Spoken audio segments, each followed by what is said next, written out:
Well, We here. we here. We here. I'm Grant, I'm Chris. and this is the Mental Fitness Hub podcast. And we're excited to be here. We're longtime friends. None of you know us. Maybe some of you do, based on where we're sharing this, what platforms we're sharing this on. But this is our first go around with a podcast that we want to make to help people. And the main goal is obviously to talk about mental health, mental fitness, and everything involved with that. I think it's the most important pillar to being a person of uh, emotional intelligence. And that's just a start of where, just a sliver of where we can take things.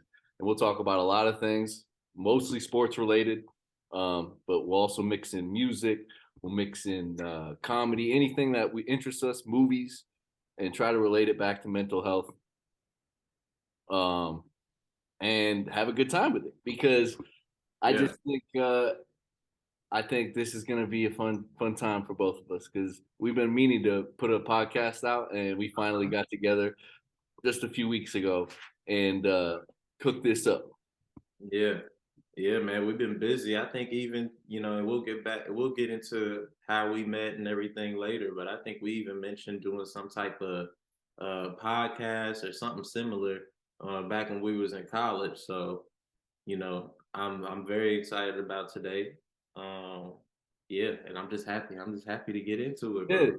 So we're still young. We're still in our 20s, mid 20s. Yeah. Getting I'm creeping closer We to in our late prime, 20s. baby. We in our prime. Yeah, we in our primes right now, but we're still young. We're still dumb. We still have a lot to learn, Hmm. and so we are always open to comments, suggestions, anything, um, case studies, and we're going to talk a lot about different things that we like to listen to and learn about, from different areas, science, sports, um, all mental health related, and we have a lot of even guests in mind for the future, that we would like to get on the podcast that we'll talk about later. But first, let's get into what we do. I mean, I think you're the one that needs to start off talking about what you do because you really went to school for something that pertains to focusing on the mind. Yeah, yeah, I'll get into it, man. So yeah, my name is Chris Hullaby. I'm a mental performance coach. I have my small business going on, the mental fitness hub. So that kind of, inspired the title of the podcast. And what I do is teach athletes or other performers mental skills that'll help them achieve optimal performance more consistently. And it's just something I've always been interested in. So, you know, I'm a master's student, finishing up my psychology degree with the specialization in sports psychology as we speak. I'll be done this year. I'm so excited. I'll be done in September 2023. Um, I'm a husband. I'm a father of one. I have a son who's keeping me busy. My wife as well. I already know he's keeping you busy. Oh Yeah, man, he's man. a cute kid too, little C3. Thank you, man. Yeah, he's adorable. Yeah, he's a busybody, but it's been incredible, seeing him grow up. I work full time for a post secondary success program at my old high school, which I'm very proud about, as a way to give back to my community and help kids who are in a position I once was in. Uh, and then the last thing that I'll give you all, I know it's sort of like a long introduction, but yeah, you can see that I wear many hats. I wear many hats, so it's important for me to practice what I preach as a mental performance coach, somebody who's helping athletes and performer. Me being a human performer and wanting to deliver and be successful in each of these areas of my life. It's essential. It's essential that I apply, these mental skills like confidence, mindfulness, all types of stuff that we'll get into. It's important that I apply those things to my life so I can show up and show up, you know. Exactly. So And I think a lot of what you talked about is what brought us together and meshed. I mean, you talk about sports and mhm. I mean, just you've always been. I mean, I'm just trying to catch up. You've always been someone that's Oh, focused on. I feel like bettering yourself. You know, with each year, it seemed like you always added like, uh, you know, New Year's resolutions, and you always attack those goals and stuff.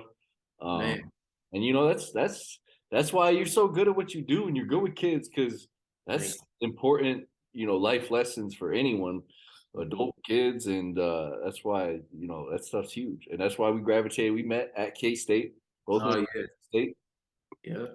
both wanted to go into the same thing at first too, which was sports journalism. Mm-hmm. I think it worked out for Chris, obviously, for Bands, obviously his nickname's Bands, by the way. It worked out for him because now he's doing something he really loves, and still gets to be in sports. And honestly, you know, journalism's nice and all. That's what I'm doing for a living. Mhm. You know, and it's a lot of fun. But you're helping people on a whole nother level, and it's helping people, making sure it's a you know we have a good future society for the people that do follow you and do listen to you. You know. Yeah, I appreciate it, man. I appreciate that you noticed all of those things, but you know, you already know. I tell you all the time, you know, you are somebody who inspired me as well.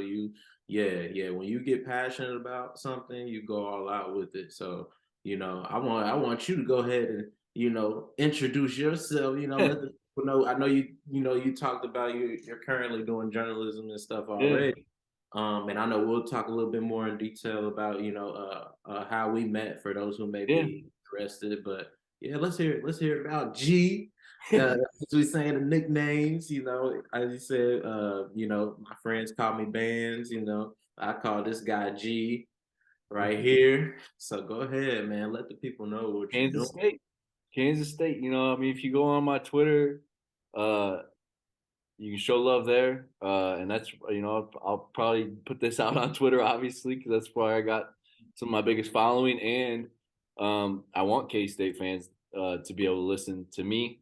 This is a an option for me able be able to let K State fans hear my voice, you know, once a week, and I think we're going to talk a lot about K State, and Mhm. I feel like since I'm in this, we could have the possibility of getting a few guests that are, and not just from my side of things. You have great connections as well to, you know, K State uh, athletes that aren't just any K State athletes. We're talking about studs. We're talking about studded guys that um, we're not going to get you too excited right away because it's not going to happen instantly. Mhm. You know, we want to just get things flowing and get better at our own podcasting skills because right now this is obviously as raw as it's ever going to be. We want to Raw. get better with each day and each week, Yeah. each year, and this is, um, quite frankly, a shit product compared to what it's going to be in the future.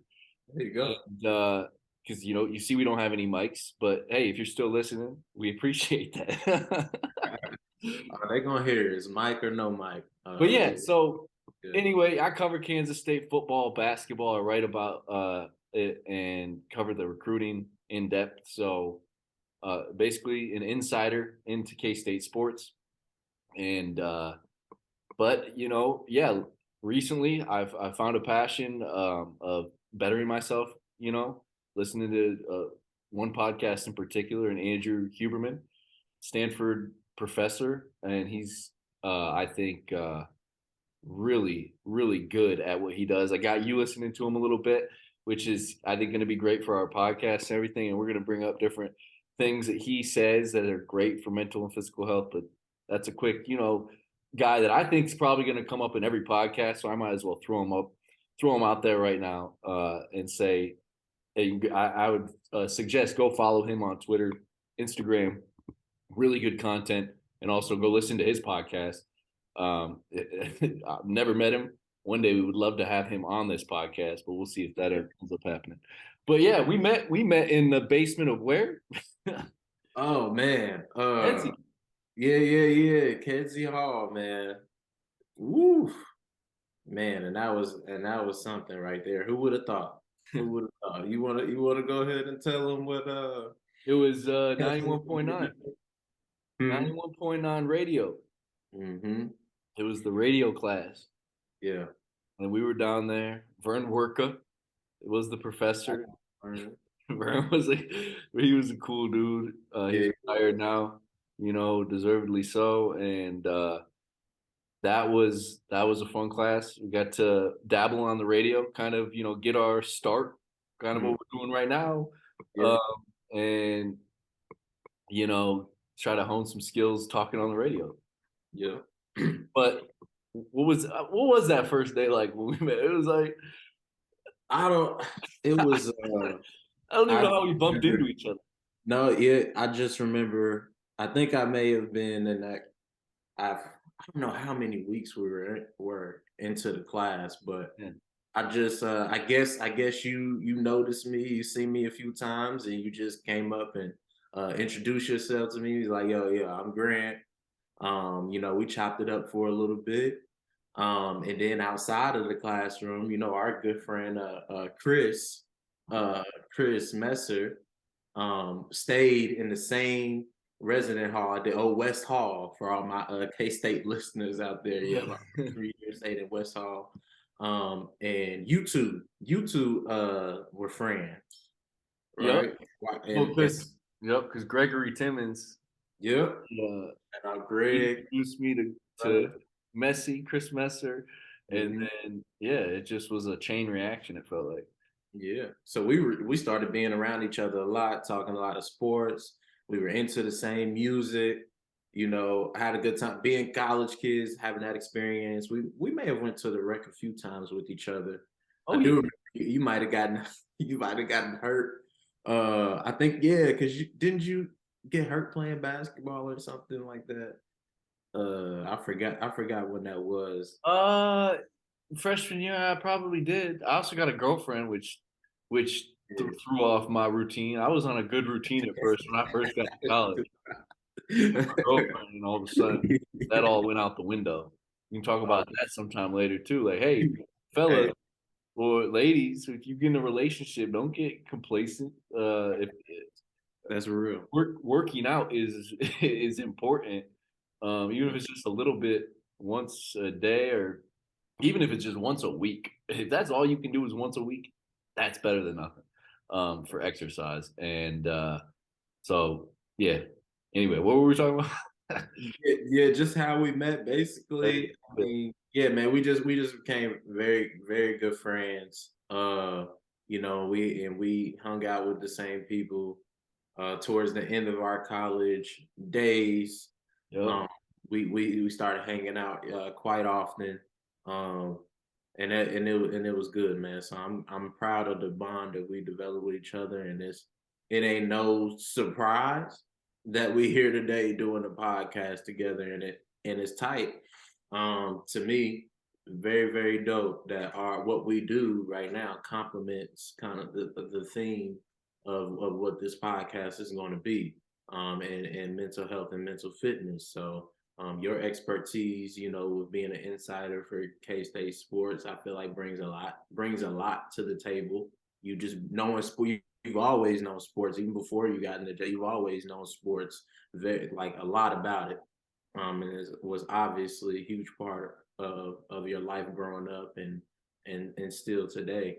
And then my background, just being a sports psychology nerd, I consider myself, and just being super fascinated with people's mentality and approach towards life, towards their sport, towards their performances, is just so essential. And I think this is going to be dope. We'll probably mention some, maybe we'll think of some other experiences we can share later on. Exactly, that's the thing, because it's so much. We've been through a lot, man. That's the thing. We could turn an intro podcast into 5 hours if we wanted, but we might as well sprinkle in a little antidotes, each Yeah. episode. But yeah, I think it's time to get in it. Let's talk about some of the stuff that we want to run down. That we have thought about. We definitely want to touch on some Chiefs. The Chiefs have been in action. We just saw them play yesterday. I might try to get this video out tonight. So yeah, if you're hearing this today, they played yesterday. If it doesn't go out till Monday, they played on Saturday. And it was a good game. We saw the Chiefs win, but it wasn't without its needed perseverance from the Chiefs.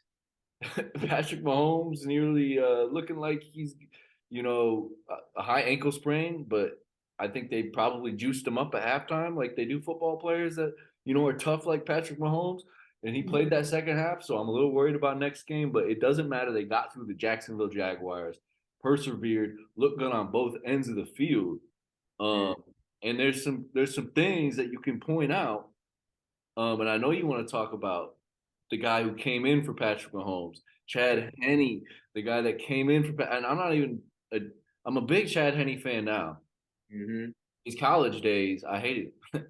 We'll get into it at some point, but he went to Michigan. He went to the University of Michigan.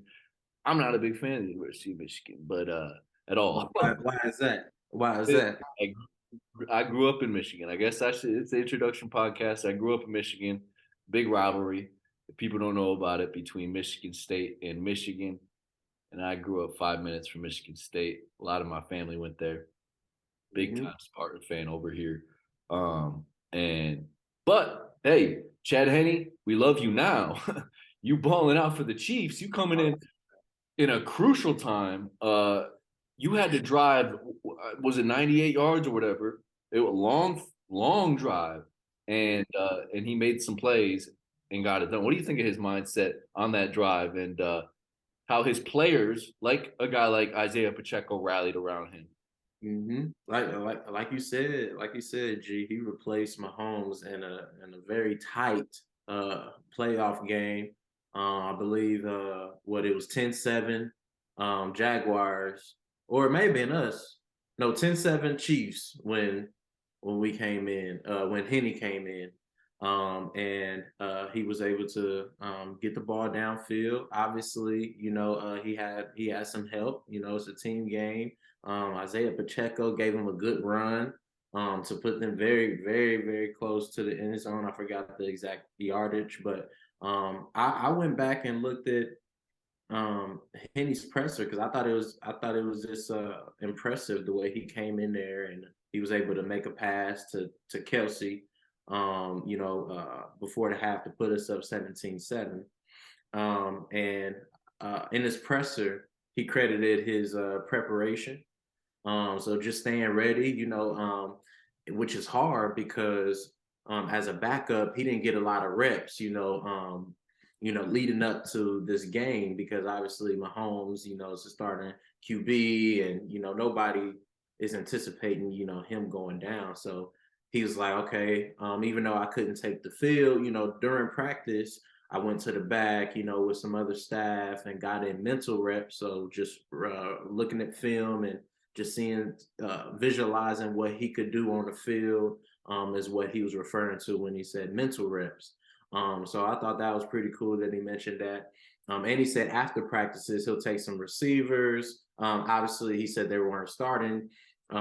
Or receivers who got a lot of playing time, but after practice they would, he would throw to them, and they would catch. So just staying ready, and you can compare that to like anybody. It can be hard, staying ready and you don't, you can't really see the shot that you're going to get or the opportunity you're going to get in the near future. You just kind of staying ready and so that opportunity meets preparation. And that's what he did. He showed a great example of that. And yeah, I just thought it was pretty cool. He was able to credit that preparation.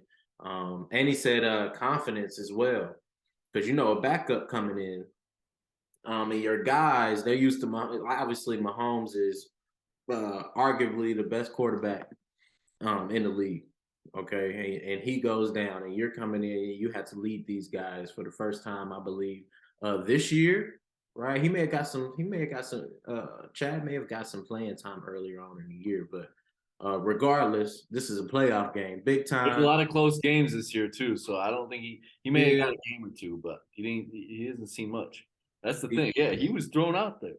yeah. The, He's it's the easiest job in the league when the starter doesn't get hurt, and then when the starter gets hurt, like you were talking about, you get thrown in the fire, and you have to be prepared. That's why you go get a guy like Chad Henne, who's been in the league for years and is a veteran. 37 years old, and maybe that's wisdom.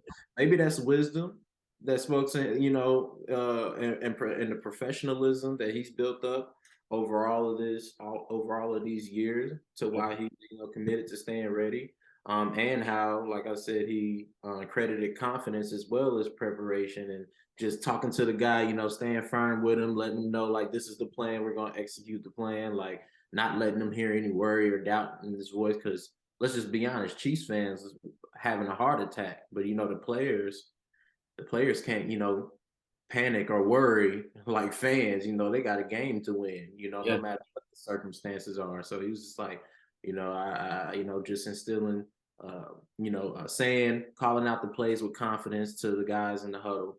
And just bouncing back if there was a mistake made. I know he almost threw a interception, but he bounced back and he stayed with it and just continued to execute the plays that the OC and Andy Reid drew up. So yeah, I just loved his mindset on that. So it was incredible. I mean, it was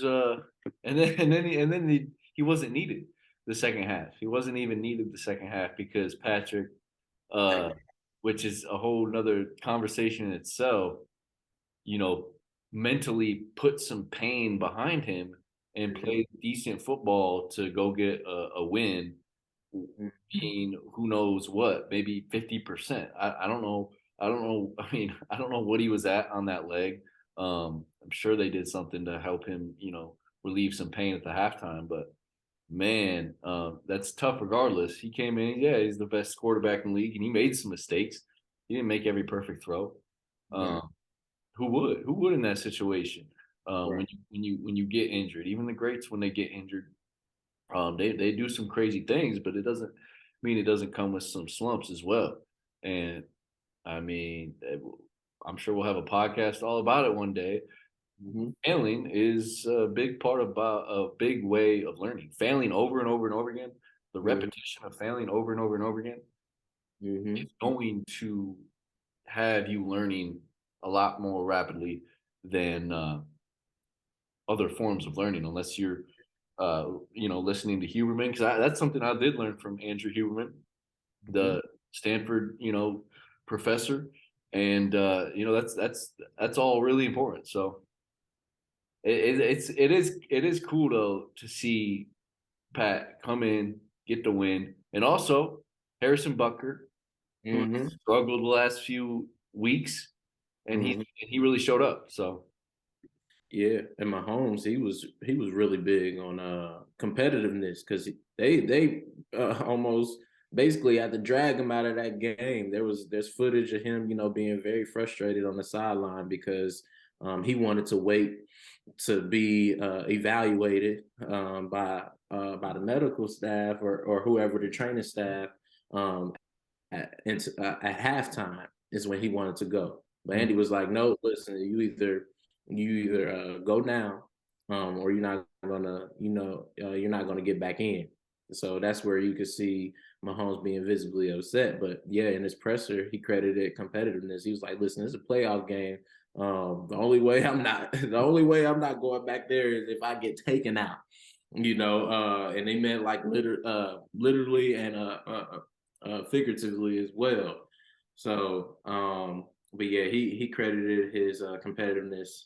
It was good to see him persevere through that pain, and try to. And he made some. He was hobbled, but he still made some plays happen. And it led to the Chiefs getting a big playoff win. So it was. I think he's gonna go down as. I mean, I know it's a hot take, but I think he's gonna go down as the greatest quarterback of all time.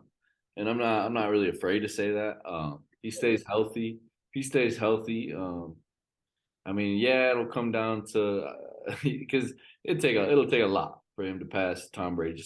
It's taken a lot for LeBron to pass Michael Jordan. Right. So, and that's the thing is Pat is still so young. He's still got so many years. So that's why it's a hot take because it could end tomorrow. One injury, it could end tomorrow, be over. But he stays healthy. He's the most unique, best talent I've ever seen play football at that position. So uh, it I feels agree. good to be a Chiefs fan. I'll tell you that. Oh yeah. Oh yeah. But Harrison Butker, he struggled. I would say he struggled last. This is probably his worst season in a while. Um, and it definitely had some people concerned, calling for his job earlier in the season. Fans, at least. I mean, I'm sure inside the locker room and everything, it's healthy. People love Butker inside the locker room. I'm sure he's part of the team, and but he struggled. He struggled this year. He missed some big kicks, missed some extra points. But when it mattered the most, he made the plays. He came into this playoff game at the Jaguars. He didn't miss one kick, correct? Which how many kicks did he have? Do we know? Do we have that number? I don't even know how many kicks he had that game, but I don't have that number right he now. drilled them all. But Drilled them. the biggest play of the game was his tackle on Jamal Agnew Mm. late in the game. Uh, Jamal Agnew was about to take a kickoff return to the house that I think was going to put Jags back to within at least 7, maybe even 3. I can't remember exactly where the score was at. I think it was at 10. And so yeah, it was a massive, massive tackle, and they end up turning over Trevor Lawrence later on in the drive, then turn over Trevor Lawrence, I think again, or they fumbled, I forgot. But anyway, that's what was great to see about the defense too, and that one hit interception. Like there was just so many crazy things about this game, but really good to see Butker. I guess be decent. He showed out in a time that he needed to, and he made that crucial play, crucial tackle that could have changed the outcome of that game. And listen, he hears the outside noise. Every player who gets heavily criticized or, isn't playing up to their standards, and receives criticism for it, they're gonna hear it. You can try to tune it out. And themselves are their own critic. They want to perform well as well. So it was good to see. I looked at his presser as well. And then again, another guy on the team, really emphasizing the importance of preparation, just preparing. And obviously, since he came back from injury, I know he had a leg injury early on in the season, missed some games, and came back from that, missed some field goals, some pivotal ones. And it was like you said, G, he was catching a lot of heat for it. But he kept preparing. He mentioned that he tried a different technique, like a one-step technique or something like that, or a two-step. But then he went back to the technique that he was using before. Really got in some good reps with that, and you saw, what effect that had on his kicking last night, or on Saturday, whenever people Yeah. heard it. Mm-hmm. They were money, man. They were right down the middle, and I think he's going to continue to kick well throughout the playoffs. He just got it. I listened to him talk, and he's a pretty resilient guy is what I'm getting. He's somebody who preps. Obviously, all field goal kickers do. It's a lot of pressure on them. Field goal is everybody. Oh, it's just a field goal, but that stuff is hard, man. You got especially when it comes down to you need a field goal to win, or you need to kick a 50 something yarder field goal, and everyone in that stadium is looking at you. Just empathize with that kicker and that pressure that's on them to nail it. From a It's a lot. mental perspective, it might be one of the toughest things to do in football. Besides some things quarterbacks are asked to do, but the pressure. that they have to go in. They're sitting on the sideline cold, getting cold the whole game. It's not like they're out there running around all the time. Yeah, they warm up a little bit, but you know what? Butker's a professional. I am not totally shocked he was able to, turn some things around and find some late success. And hopefully it continues next game because they'll need it to continue next game. They can't have him missing kicks and stuff in the playoffs. So, but the fact is, before this season, he was one of the best kickers in the league. Mm-hmm. And, that deserves to get talked about. That's why he hasn't been, canned or anything, even though he's had a slump of a season. Had he been a first-year kicker and he had the season he's had this year, then he may be out. He may have been out the door this season. But he's been so consistent his whole career. And then and I don't think it's all his fault on some of these kicks. I think it's the hold sometimes. I think it's the fact that the special teams has not been a strong unit for the Chiefs anyway this year. So it's just something that I think is gonna keep improving. So I'm excited to see it. Same here. All right, I think we can, move on from the Chiefs. We talked enough about the Chiefs, but stick with the NFL a little bit. Briefly talk about Bills Bengals. That game, that game's already going to be decided after or by time you listen to this. We're recording this. Sorry, I mean I'm going on no sleep today. You good, man. Keep going. I'll talk about that later. I'm going on no sleep, by the way. So we're gonna also, compare this episode to future episodes and maybe use it as a case study to figure out just how dumb the brain can get with a lack of sleep, with the sleep deprivation that I've been dealing with, thanks to all the dopamine levels coursing through my brain and body because the Chiefs winning big games, the K-State basketball winning big games, Yeah. K-State football won the Big 12 championship. Big things are happening in Grant Flanders' life as far as dopamine hit goes. Mm-hmm. So, and I'm also doing other things to get dopamine hits, like cold showers, exercise in the morning. Touch on that later. But let's talk about, the sad thing that happened on the field with Demar Hamlin and how that situation got handled with everyone involved. First, talk about the team and what you think players are going through when they're seeing their teammate on the ground. They don't know what's going on, and you find out he needs cardiac arrest. Imagine the stress going through. I mean, obviously it's Demar Hamlin. You're praying for him.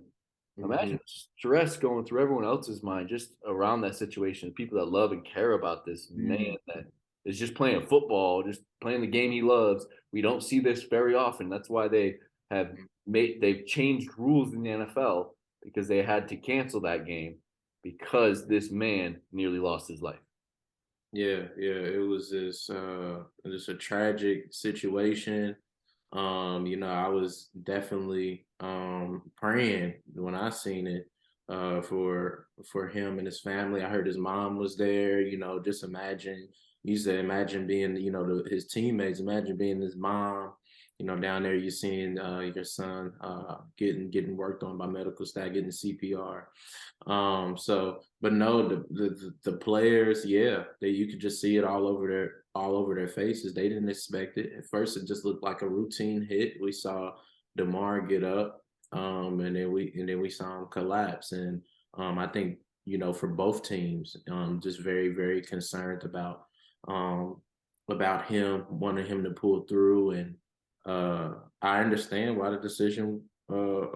Obviously understand why the decision was made just to go ahead and call it, because you can't even explain what's going through the mind of somebody who you consider, for the Bills, somebody who they consider a brother, somebody that they go to war with every day. They're doing the same thing, and that happens, and you're wondering what's going to happen with him and proceeding to play a football game. Like, nah, man, they just couldn't do it. And I think it was the coaches who really, for both teams, for both on the Bills and the Bengals, to be like, nah, we're not gonna we're not going to continue this, and really urging for the game to just end there. So obviously a lot of worry, players, fans, everybody was praying, and just hoping for him to pull through. And thank God that he did. It's, he's seems like he's doing way better now, and I think he's even went to a game, showed up to one of their games, and we seen the FaceTime of him smiling. That just made everybody feel good. Praise God for that. Oh yeah, Praise God. That's blessings, man. Oh my goodness. And I like how everybody, obviously wish the situation never happened, but I like how everybody came together from all different walks of life, coming together in prayer, no matter what they believe in. And we see how powerful that is. And I think it should be, it was a reality check for us that these players, yes, they do in any sport really, are risking their safety, risking their lives, for one, the sport they love, and then kind of, for us, for our entertainment, especially those who are playing at that professional level. So we should have more empathy for them. I know we get caught up in bets and, this person's not going to make it's going to mess up my parlay or yada, yada, yada. And this player is, risking their life. Anything can happen. So I'm happy for him, man. And I'm happy he pulled through. I gotta ask you one more question on this, based on your profession. And I know you haven't got, you have some clients that you work with, but you haven't. Correct me if I'm wrong. You haven't worked with any NFL professional athletes at the NFL level or the. Not yet. Now, if you could put your mindset into that level, and you were a sport in one of these on a Bengals, Bills, you're a sports psychologist for one of these teams. You saw this traumatic event happen in front of this team, and all these players are coming to you, asking you questions. How are we supposed to persevere? How are we supposed to move forward?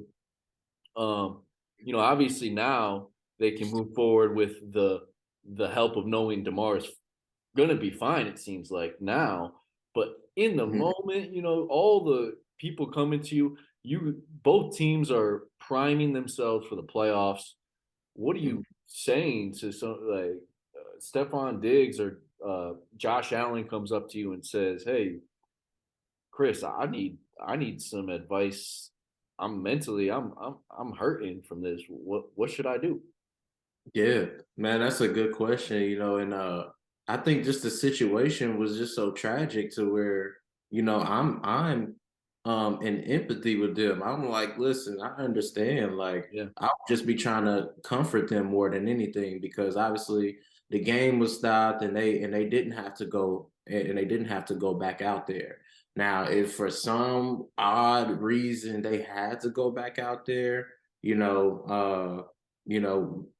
what I would say to them, I don't know. Like I said, it's just that comfort is all I could do. It's just such a tough situation, which is why, I say I wouldn't have an answer for you, because you just seen your teammate, get put through CPR, and his status of if he's gonna live. Yeah, you almost want to say, "Hey, here, let me give you a hug. You can cry on my shoulder if you need it." Yeah, because we human, man. We need to get through this. And men should cry. I mean, I'm not a big crier myself. I have, and it feels good when I do it.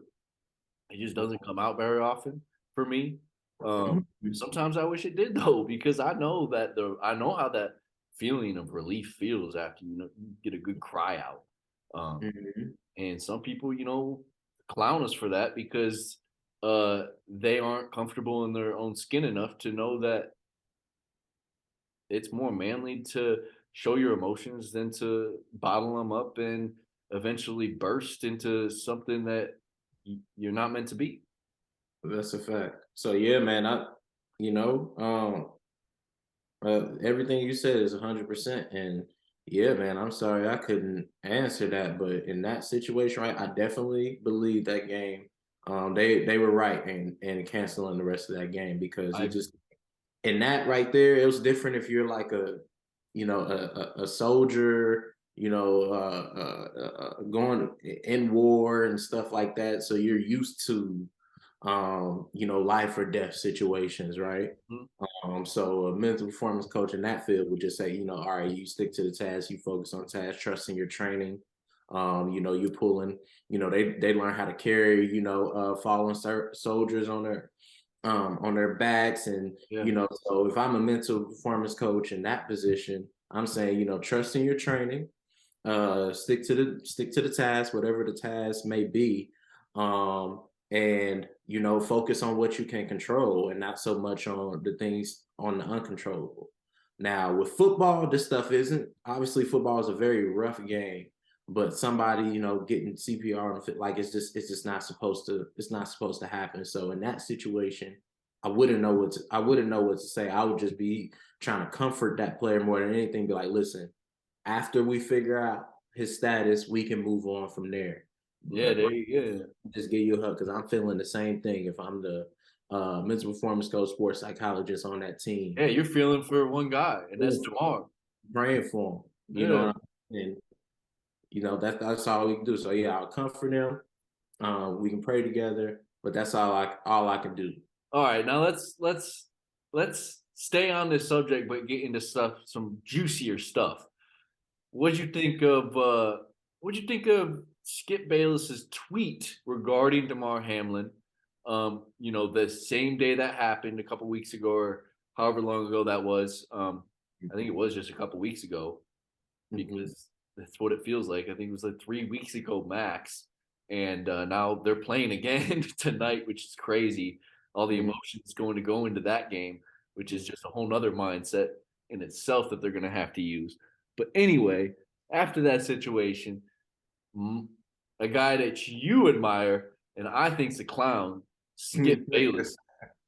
I don't even think what he tweeted was that bad, though, is the funny thing. But I do think he's a clown. I'll explain more of that later. Maybe we'll see. But yeah, explain to them if you can. Maybe if you can remember what part of that tweet was about. I don't think it was that bad. I don't think you thought it was that bad either. But he got torched. Des Bryant, name a player, and you may have got a player correct that torched him on Twitter, basically calling for his job. And I don't think this is the first time people have come for Skip Bayless's job. Big time athletes. It seems like big time athletes hate him, except for Shannon Sharpe, although Shannon Sharpe seems to be coming to his edge because we've seen Skip disrespect Shannon Sharpe when discussing when comparing Tom Brady and Shannon Sharpe when they don't play the same position, which is just ridiculous. And then, I mean, maybe that was just, the starting point. And then this happened. And then what Skip had to do a show by himself because Shannon wasn't going to come on right after the Demar thing because, Shannon probably was receiving word from all his friends and his buddies, athlete buddies saying, hey, ditch this guy. We don't want you to do a show with him anymore. Like, stand up because he keeps dogging us. But what's your take on it? I feel like you're gonna give some grace towards Skip Bayless. Yeah. So the first thing that I saw Skip tweet was that I just said a prayer for Demar Hamlin and his family. That was the first one that I saw. So it may contribute what I'm about to say. May that tweet that I saw may contribute to what I thought about it. But yeah, I didn't necessarily think that he was questioning why the game should be canceled. I think whatever type of style that he was trying to, he's a journalist. So the type of style columnist now. I don't even want him. I don't even want you to say he's in the same profession that I am. No, I'm just kidding. The thing is, at the end of the day, I could talk all the crap I want. He's a very successful man, and I'd love to be in his situation.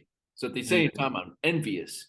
But I also think if I was in his situation, I'd be myself, which is a lot different than Skip Bayless.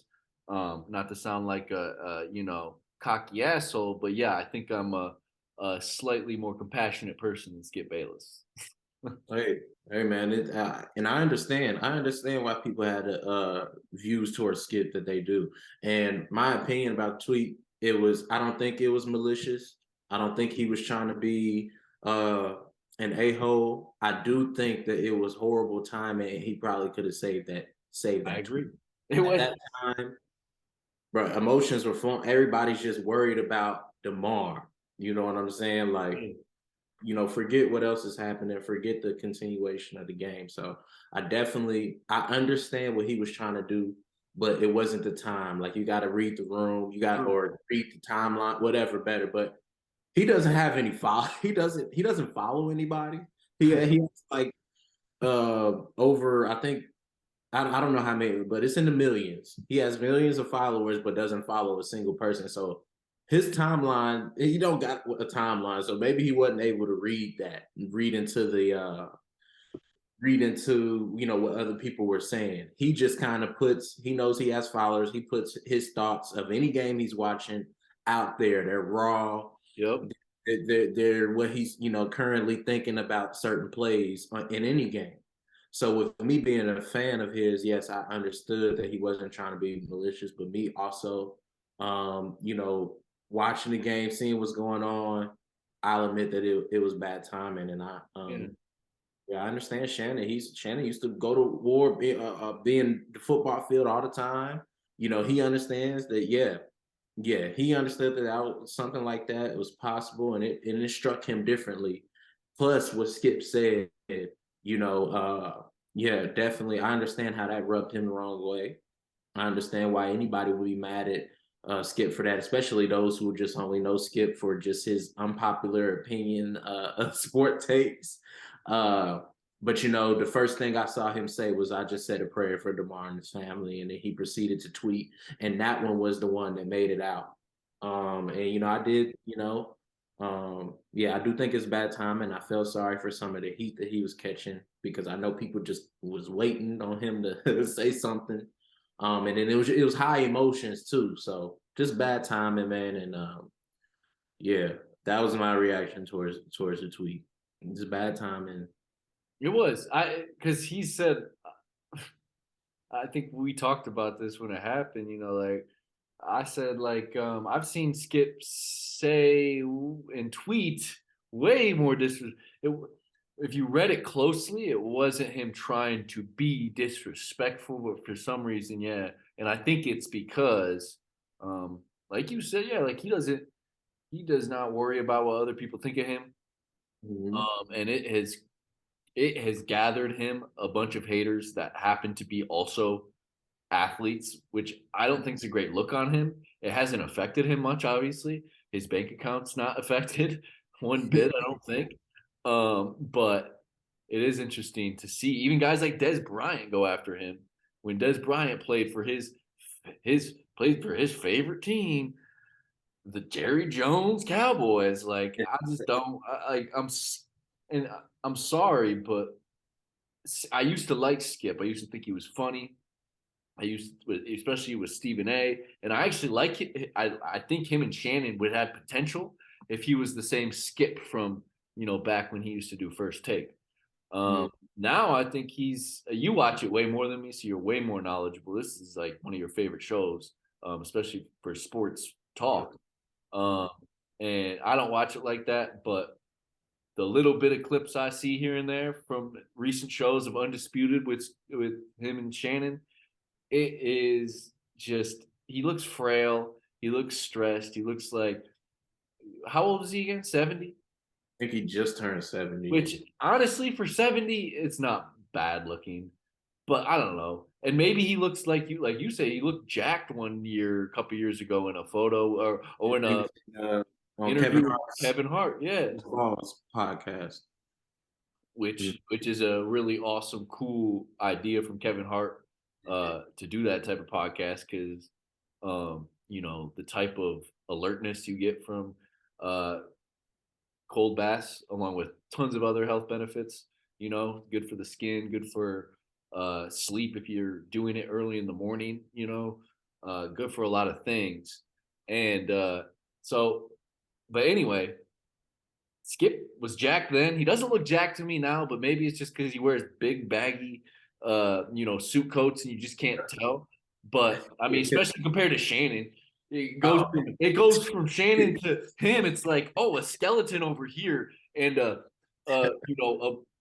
big old man over here. Like Shannon's yeah, a man. We're talking about like a yeah. bodybuilder almost, Oh man, yeah. like Terry Crews, almost. Yeah, man. Shannon, yeah, he's what, mid-50s now, or maybe going into the late 50s, but looks good, man. Inspiration for me just to keep going with the weights and everything. Yeah. So but yeah, Skip, man, yeah. I watched the show. I don't agree with all of his sport takes, but the way that he articulates why he thinks the things that he thinks in regards to sports, I admire.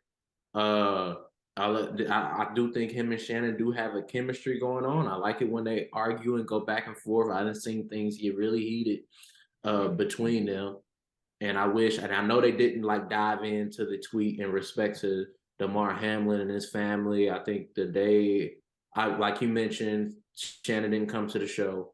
And then the next day when he did come on the show, they got into it back and forth, where Shannon was like, hey, you want to let me finish my monologue? Because Skip was trying to say, oh, nothing was wrong with the tweet. He should not have interrupted him, by the way. I agree with Shannon. I understand why he got mad in that moment. But Yeah. I do wish they would have talked about that tweet a little bit more to kind of like, I don't know, so Skip can explain himself more and Shannon could tell him why, him and so many other people took issue with it and then ended on some type of common ground. But I understand why they didn't, because the status of Damar Hamlin was still up in the air, and they just didn't want to do that. Obviously it would have been a hot topic, right? People would have tuned in for it, but nothing was more important at the moment, just to get clarity on what Damar Hamlin's status was. But yeah, man, Skip, I like Skip, man. He actually put me on something. He encouraged me to start running on the treadmill more when I stayed in my apartment. And then that contributed to me doing a 5K with my wife, because I guess Skip runs every morning before the show. He said he does it for an hour, and I'm like, this dude is like 70 years old running on the treadmill at like 4 o'clock in the morning. I can do it. I can at least get on the treadmill, 2 times a week, and run a few miles. So yeah, that contributed me and my wife doing 5K. Here's my little thing tag from the 5K. I forgot. I think it was like what? I may have did mine in like 22 minutes. But still, I think he's a good guy. A lot of people think he's cooler off camera, but I understand his unpopular opinions, man. Hey, he's like that one family member or friend who to me, this is how I view him. He's like that one family member or friend who, you all never see eye to eye on sports takes, but you love talking to them. You love debating with them. And I would love to be on their show one day and take Skip on, especially about my guy, LeBron, how he's so wrong when it comes to him. But even with that, I like hearing what he has to say, because he brings up some good points. He's going to be the guy who brings puts LeBron, all of LeBron's flaws to the spotlight, and some of them are pretty accurate, but it is completely unfair. And his delivery is so entertaining with it. Well, I think that's a thing, that I respect about you, to praise you again, man, because not everyone who hears a columnist talk shit on their favorite player over and over again um also holds a lot of respect for that same guy, especially when that same guy, Skip Bayless, is so I think it's just common for a lot of people to not like him. But it's so I think it's cool for you to go against the grain, say, no, I like this guy. He can talk shit on LeBron all he wants. I'm still going to listen to him, take his opinion, even though I'm not going to agree with it, doesn't mean I can't not like the guy. I think that shows, the character you got and why we're doing this podcast together, bro. We always, man, like I said, this humans aren't going to agree on everything. And I know we've gotten to me, you got into some sports debates, especially in college. But you You know throw what? some fists? No, I'm just kidding. Right. Uh, man, no, it got pretty heated, but I had fun. I have fun debating that stuff. And at the end of the day, you're my bro, and we still gonna hang out and stuff. And So I'm it's not, yeah, I'm not a LeBron hater like Skip, but in college, you probably thought I was. I kind of was in college. like, I liked. We did debate a lot about LeBron, that's for sure. yeah. So I mean, yeah. I mean, like I said, I know you can have disagreements with people, but that doesn't mean you can't be cool or cordial with them, or still listen to them. Exactly. So So, yeah. but I mean, obviously, we see these two dudes that are co-hosting this show being cool and cordial with each other. But do you think this thing lasts? How many years have they been doing it, and how many more years do you think they do it? They've been doing it for about a little over 6 years. Now I do think they may have signed a deal. They started in 2016, um, together. And I think they may have signed like a deal or so. I'm not sure how long the deal was. I think it maybe 8 years. If that's the case, they're on their 6th year, but they've been getting into it a lot lately. I know you've seen some clips where Skip be like, "It's my turn." Yes, I'd be cracking up at those that. things are I love so it when they funny. get into it like that. It's entertaining, but it's happened. It's happened quite often. And then the comment he made about Shannon, "Oh, you never be as good of a player as Tom Brady," which I think was completely unfair and uncalled for. By the way, but we've all been in Yeah, with our homies or somebody, and we say something, trying to prove our point that if we reflect on, probably wasn't, the best thing to say, or just to try to win an argument. but So that's what I don't like about Skip. He's 7 years old and he's still never learned humility. He's never learned how to put his ego aside. And yes, it's taken him to the top of the columnist mountain. I'm mhm. sure he's making as much as all the top Stephen A. Smith, Chris Collinsworth, the guys that are talking heads of uh uh and Shannon Sharpe that is up there now too. Oh yeah. But I just think he's one of the worst at just keep holding on to that ego and letting it totally um, dictate where it goes. And not to sound self righteous, because listen, I got an ego, you got an ego, everyone has an ego. But Mhm. I mean, you'd be blind to not say, obviously, Skip has one that's a little larger than most. Oh yeah, yeah. And sometimes, and like you said, it's worked to his benefit. He's been able to profit off of it. But sometimes, our greatest superpower can be our biggest flaw. You can insert whatever your favorite superhero is. So their powers have bitten them at some point. You know what I mean? Like Jerome Spider-Man. Tang just you weren't there last night for the game, but since you just said it, I want to bring it up because we're going to talk more about him later. But Jerome Tang said that after the game. He said Mm, that that what you just said. He said that you need to. Well, what did you say again? I'm sorry, it slipped my mind. It's the lack of sleep hit me again. But he said what you just said. yeah, super. Sometimes Your biggest, yeah, your biggest strength can sometimes also be your biggest weakness. Thank you. Mm-hmm. Hank said that after the game. I forgot exactly what it was pertaining to, but that's the thing. Tang throws little gems here and there out there all the time. Yeah, I That's love why those things. at I some love point we want to. I know I love him too. At some point, we want to get him on the podcast. Love to talk a lot about faith, mm-hmm. the team, K State basketball, and his journey through life and stuff like that. So, um, but yeah, I mean, if we want to, one more thing with shit with Shannon, and then Mm-hmm. let's move on because it just happened recently. Might as well talk about it. I think it can pose some interesting questions, uh, uh, maybe mental health wise.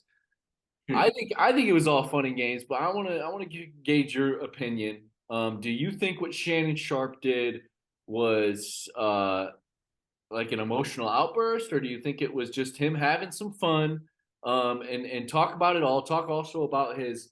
I think it was David Aldridge interviewed him right after, and he continued to talk shit about the guys. But then at the end, we see Shannon not get kicked out once. He gets to stay in his seat.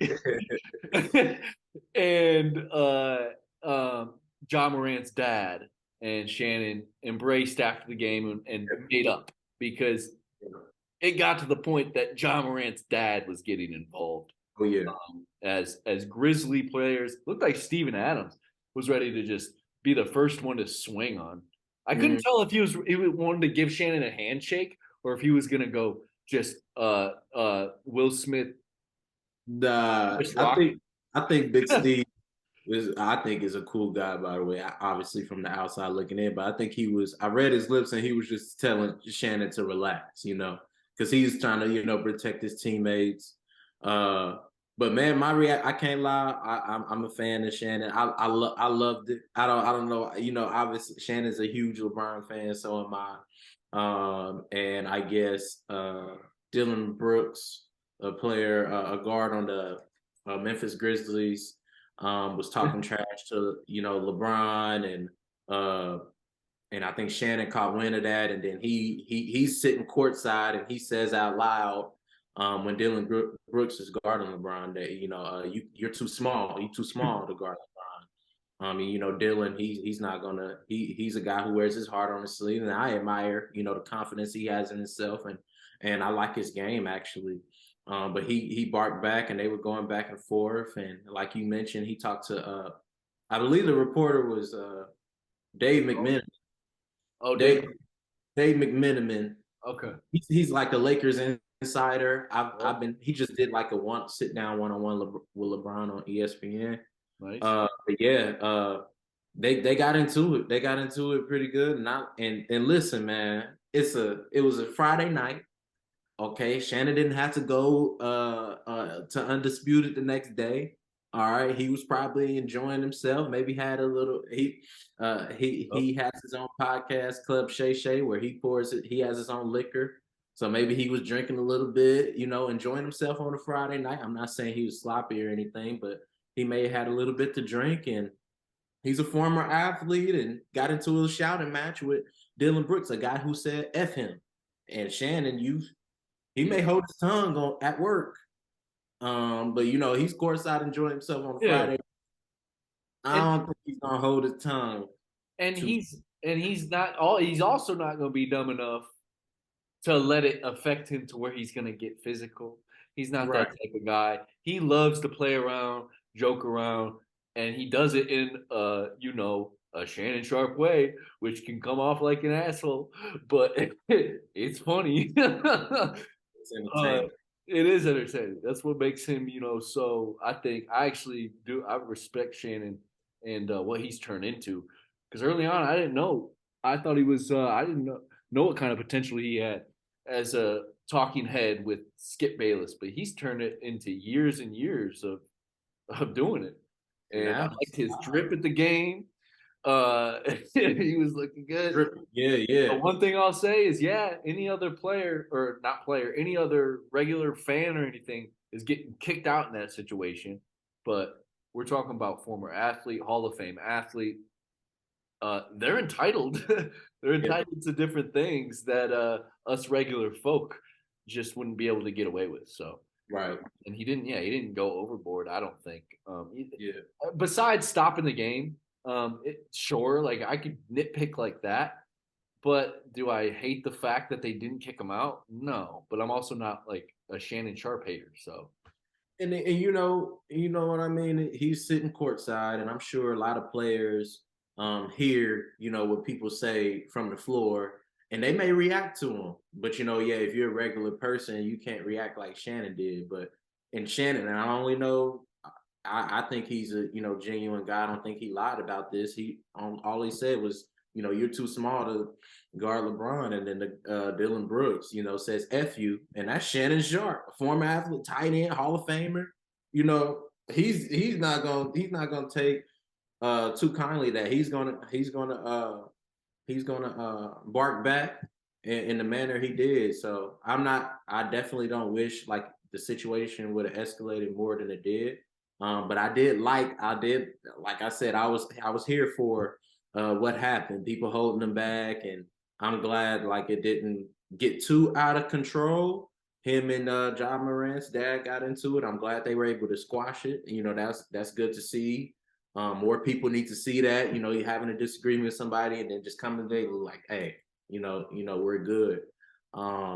So yeah, it was entertaining for me. Uncle Shay, like I said, he was just enjoying himself, man, on a Friday night. And yeah, if it was anybody else, they probably would have got kicked out the game. But he hasn't had like a bad reputation of, he doesn't have a bad reputation out there. People know who he is, which is probably why they let him come back in the game. And he was good. He was good for the rest of the game, even though at the end, it was a tight game. Something happened. He let him know that he was rooting for the Lakers to win, and it was pretty cool that they was able to snap their streak, after all of that too. So I think Dylan Brooks was probably in his feelings more than anyone else after that situation, based on what I heard him say in the locker room, talking about how he wishes Shannon would have got kicked out, and yeah, it is what it is.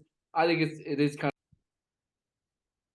So yeah, I'm not even gonna like say Dylan Brooks shouldn't be upset. I'd probably be upset too in that situation. You're an NBA player. You're entitled to anything more than anything than anyone in that arena at that moment. When you're wearing an NBA jersey on the floor playing, you don't want to hear guys jawing, even if it is Shannon Sharpe. I mean, probably especially if it's Shannon Sharpe, because he, like you said, he's not afraid to come after people with his words. We see him do it with Skip, and Skip goes right back after him, and that's what they do. That's how they make a living. Yeah. So I see both sides of it. I'm not gonna. I mean, that's the thing, is the two of us too, and people will learn the more they hear from us. I think we're, I think we're pretty level-headed people, and we don't allow our opinions to get swayed, just like that, unless someone does something pretty egregious or does something that really incredible, a positive, negative. But if it's, if there's some neutrality to it, I think both of us are pretty good at finding the middle ground. And especially in a situation like this that didn't even end up getting, it could have got worse. Yeah. The situation could have got worse. It didn't. And that's that. I think you don't see it every day in the NBA. That's why it's interesting to talk about, especially on the Mental Fitness Hub podcast. But I just think you probably won't see it again anytime soon. But yeah, I think you said it. Alcohol was involved. That's another thing we'll get into at some point. I'm sure Shannon was having some drinks, enjoying himself, and that definitely affects people's minds and how they can react to situations. Had Shannon not been the drinking type, who doesn't drink ever, then maybe he's real, doesn't say anything. He don't let one thing bother him over there. And he's just cool-headed the whole time. And maybe he was, maybe he wasn't. In fairness to Shannon, like I didn't see like a cup or anything by him or anything like that. But I know just by following him, like he doesn't shy away from saying, okay, like, yeah, I'm gonna drink a little bit. He has his own liquor right now. So I just assumed this is all. Oh yeah, all assumptions. Friday night. It's a safe space. Yeah. Hey, and if Shannon Sharpe finds this and wants to beef with us or skip too, go right ahead, put it on your socials, and let's get our podcast off the ground faster than we ever could have thought. Hey man, I don't want no smoke with Uncle Shay. And I consider Skip to be an uncle of mine too. I know a lot of my friends, like they're just like you. They're not the biggest fan, so they can't stand when I say like Uncle Skip or something like that. But yeah, going back to Shannon Sharpe, man. Yeah, I like the. It may have been like I said, it may have been some alcohol involved, but I didn't see a cup or anything like that. That's just all speculation. Yeah. But I got a feeling he would have done the same thing if somebody would have said F him, right, in front of his face, and then probably some more stuff was said that we don't know about. Exactly. But you can tell, he was hot. I'm just glad that it didn't escalate, like no punches or anything like that. It's entertaining, seeing them get into a scuffle, and we wonder what would have happened if nobody was holding them back. But Yeah. I'm glad at least him and Ja Morant's dad were able to shake it, shake hands. It seems like him and Dylan Brooks, probably there's still some a little bit of beef there, and maybe those teams, the Lakers and the Grizzlies, meet in the playoffs. I'm sure Shannon Sharpe will probably get some floor seats again, and that'll be entertaining to see if they ever, if they keep talking trash to each other and get into it. But it's all fun and games, man, and I'm just glad it just didn't escalate.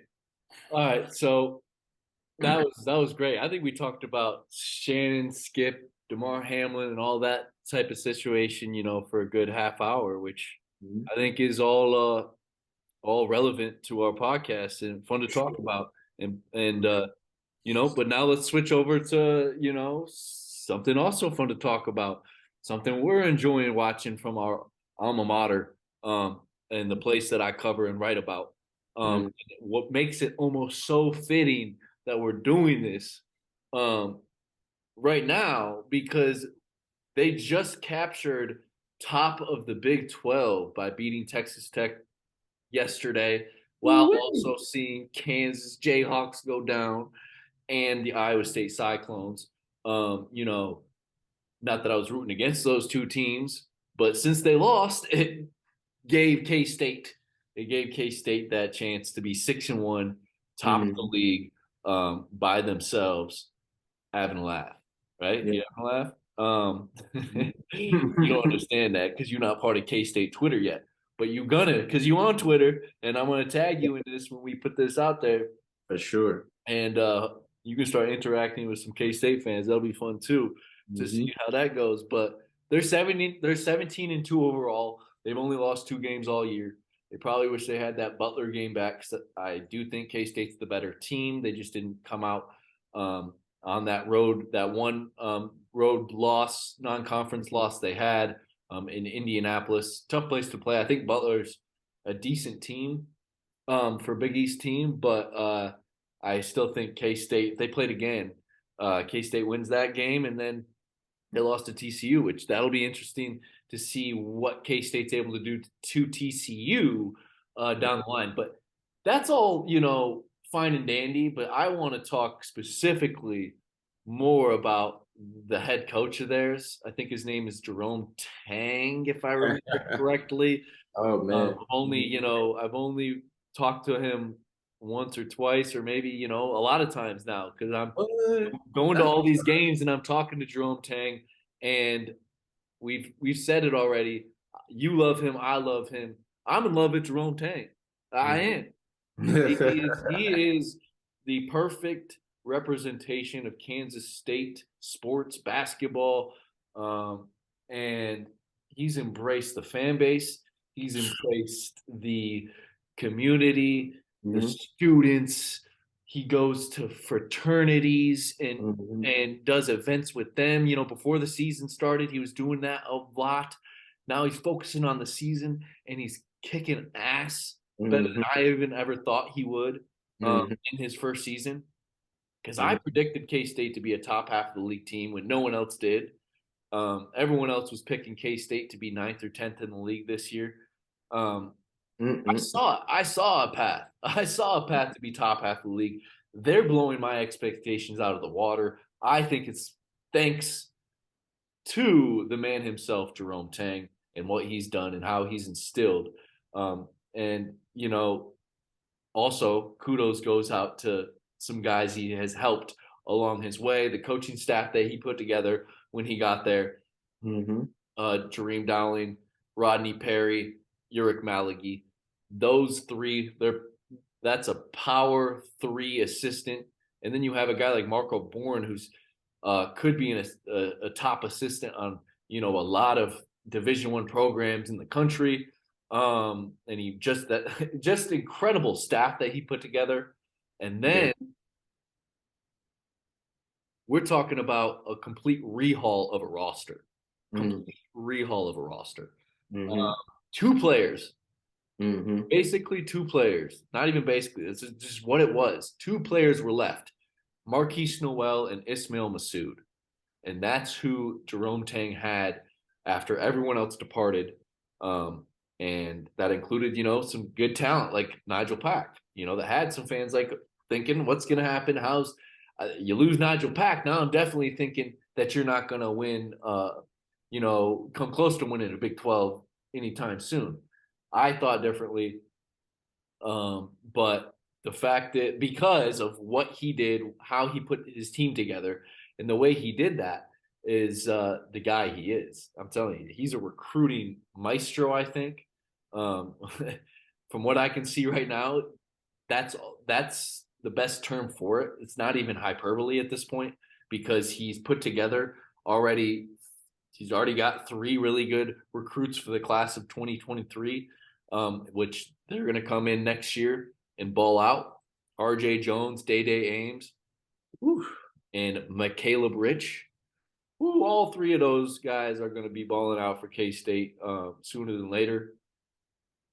And they are putting in work the 2024 recruiting trail. They just had a massive recruit on campus for that game against Texas Tech this weekend on Saturday. And David Castillo, the best player in Oklahoma in the class of 2024. He's a point guard. He's a killer with the basketball in his hands. I honestly think he's similar to a Nigel Pack and maybe has a little bit more potential because I think he's a little bit better athlete. Mm-hmm. But when I'm talking about Nigel Pack, I'm talking about a really good shooter. David Castillo is that, and he's good at a lot of other things as well. So that was exciting to see. It was their first. And I'm sorry for rambling, but I just want to get this all out there before I get your thoughts on all this. But that was the first recruit that they had on campus since the basketball season started, which is exciting to see. And it's the second time David Castillo has been on campus in the last few months. So I think the winning that Jerome Tang is doing is already resonating with recruits. It's already resonating with the fan base. We've seen him jump into the stands with the fans, doing the Wabash Cannonball after every single game, whether it's with the fans or out on the court dancing. Literally, Chris, I can't tell you one thing he hasn't done perfectly well without sounding like a complete nitpick. He has changed the culture. He's done it by just being himself and taking God's word is what I believe. God, people that believe in God, especially as devout as he does, I'm just assuming usually they live their life through God. They let God direct the path they're going.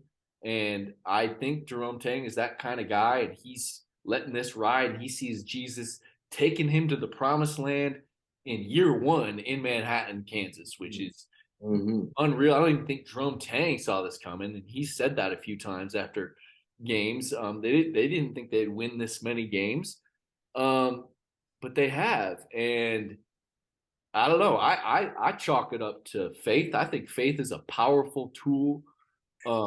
Huge. I need to get better at it personally. I believe in God, but there's always things to get better at that. And that's the cool thing about Jerome Tang is he's making me think about God more, talk about God more. Here we are bringing up God on a podcast, thanks to Jerome Tang. And I just think it's really cool. Yeah. Me too, man. Me too. Just talk about what your faith has meant to you. And if you think, do you think you strive to be like a Jerome Tang in your faith and how you follow God, or how does that work for you? I think I do strive. Now I don't know if it's like similar to the way that Jerome Tang strives, because obviously, everyone has different types of ways, a different type of relationship with God, a different ways that they serve him. But I definitely am a big believer in God working through people. And boy, is he working through Jerome Tang. Like you just mentioned, like he's got me thinking more about my faith. He's got you thinking more about yours, and I'm pretty sure we're not the only ones that he has, really that he's. I'm sorry, we're not the only ones that he has impacted and He's changed the culture. yeah, He's gotten rid of the "fuck KU" chant. yeah. And if he heard me say that right now, and he was in this room as I said that, literally, you might not know this. I don't know if I told you this. He'd Mm. make me do five. He'd make me get down and do 10 push-ups. Mm. That's what he does to his coaches. He holds everyone to the same standard. If he hears one of his assistants swear, that's how I initially heard about it. Like, assistants swear they got to do push-ups. It's pretty unconventional. You don't see that nowadays very often in 2023.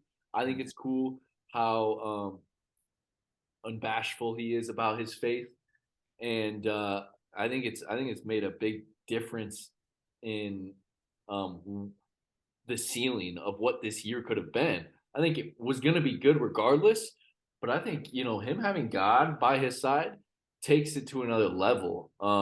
And credit to Jerome Tang for that, because he's lived his whole life as that. This man was a pastor before he turned into a basketball coach. He was a high school basketball coach before he jumped from that to being on Baylor's staff for 19 straight years with Scott Drew. So Wow. exactly, his story is incredible. That's why I can't wait to get him on the podcast one day. And he expects to win, and that's why he hates the "fuck KU" chant also, because he expects to win. He doesn't want Kansas to be on our minds. He thinks it's a rent-free situation, which it pretty much is, especially when we're not playing Kansas, and especially when K-State's not playing Kansas, and we see that chant rain down. He took that completely away. It came out against Kansas again. I expected it, but I think he whipped it. I think that's the last we ever hear, except for a few knucklehead kids throwing it out there for fun here. It'll always be a few, and I And know. it probably still goes down in the club all the time. Oh yeah. Yeah. In the clubs, In Aggieville.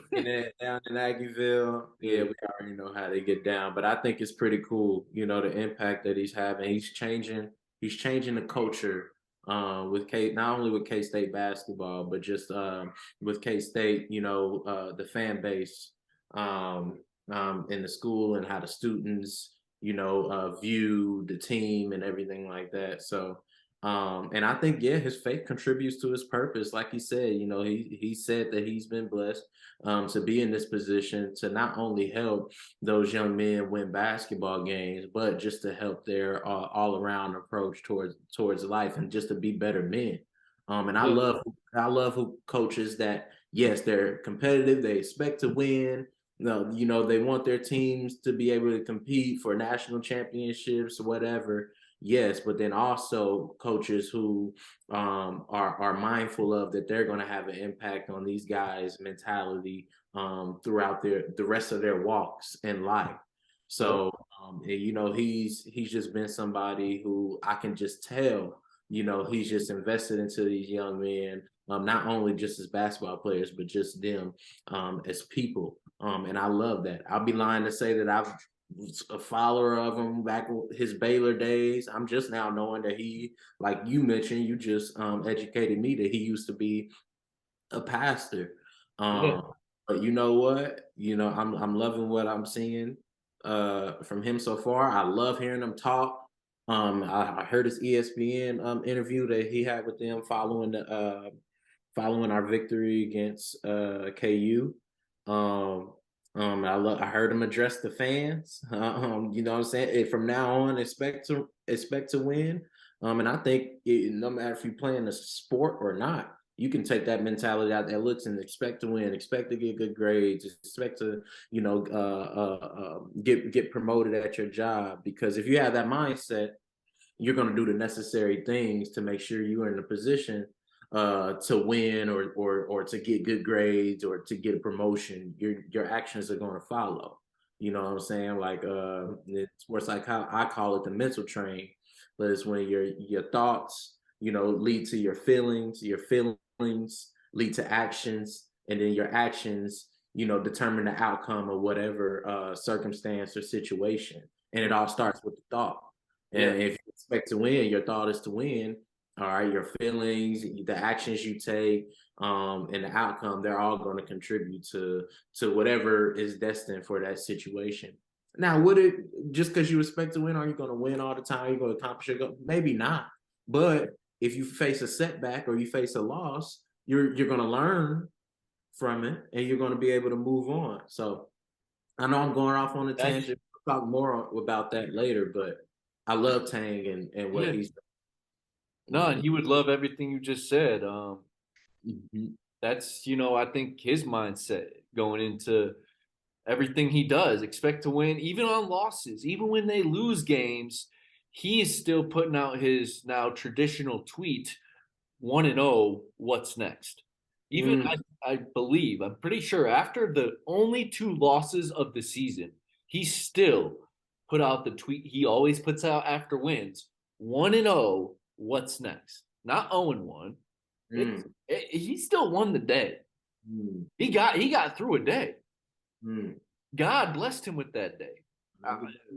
So, and that's, it's just cool to see him, live the way he lives. I think that's just he's just so likable. He's such a likable person. And, I'll throw this antidote out there.